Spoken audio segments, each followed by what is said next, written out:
Assalamualaikum warahmatullahi ta'ala wabarakatuh. And a pleasant morning to each and every one of you. My name is Saab Kenkal and I'll be talking about the environment called harmony in habitat. Are you guys ready? Let's begin. So gather around and let's chat about something near and dear to our hearts. Harmony in the habitat. It's not just a fancy phrase. It's about finding our groove in the dance of life, where humans and nature coexist and sway together in perfect rhythm. Think about it for a moment. When was the last time you took a walk in the woods and felt the sense of peace wash over you? Or watched the sunset and felt a connection to something bigger than yourself? That, my friends, is harmony in action. But let's be real. It's not all about butterflies and rainbows. We've got some serious issues to tackle, like climate change and pollution.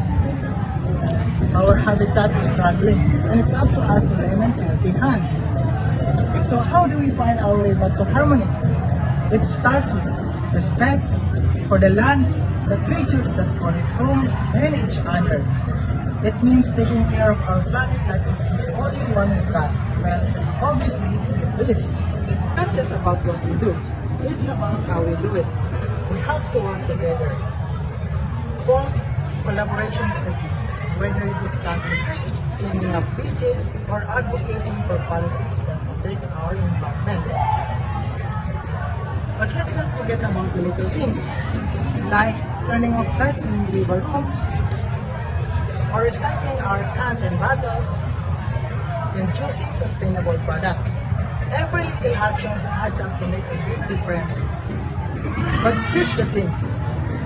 Finding harmony in our habitat isn't just about saving our planet. It's about saving ourselves.